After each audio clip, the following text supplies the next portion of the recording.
So you've said that homeschooling is the last great stronghold of parental rights in America. So that's a bold statement. Can you explain what you mean by that and why you believe homeschooling is so central to preserving freedom? Well, I would say two things.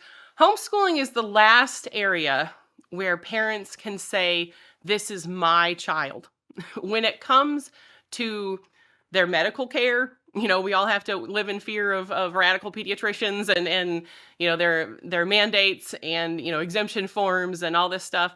When it comes to what we, how we discipline them, sometimes even what we feed them, it's almost impossible to find food that hasn't, been tainted by big ag, big food, whatever you want to call it, and heavily processed trash is all we can get for our kids. It's like every angle of parenting has been regulated by the government. In states like Minnesota, if your child says they want to be a different gender and you don't affirm their gender, CPS can come take your kids. It's like this is coming.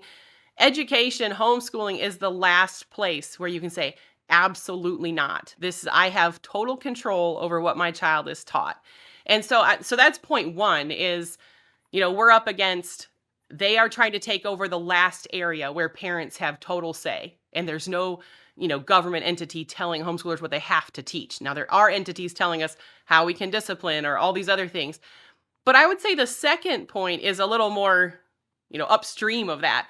Upstream of that is that government schools are self-feeding, right? Government schools create adults that don't have a strong sense of parental authority. They create adults who think that the state is God.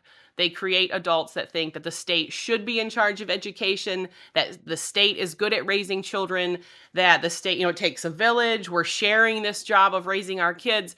And so it's a self-feeding beast, if you will, where they're creating parents that won't care about parental authority, that have been trained to think that the government is going to be a big help and if they make a law that applies to kids, it's for your good. And we saw that a lot during COVID is, a lot of adults raised by government school systems thought that everything the government did was great because it's the government and they're the people who taught us about reality, about our purpose in the world, about everything. And so what we have, homeschooling breaks that cycle. Homeschooling says, you know, no, you're not taking my kids and teaching them that the state is God and teaching them that parental rights are really just for rogue people who don't want what's best for their kids. Homeschooling says, I know what's best for my child and I'm going to teach them about parental authority. I'm going to, when you say, I'm your mama and I'm going to teach you today, that's essentially you asserting parental authority over your child. When you put your kid on a bus and they go hear from 5 other adults how important this is or that is, or how to understand the world or who you are and what matters in the world, that's essentially handing away your parental authority. You're telling your child, not so many words, these other adults are a source of authority in your life. Homeschooling is the ultimate bulwark against that. It starves that beast. It starves that beast of the next generation of parents who aren't going to advocate for parental freedom, parental rights.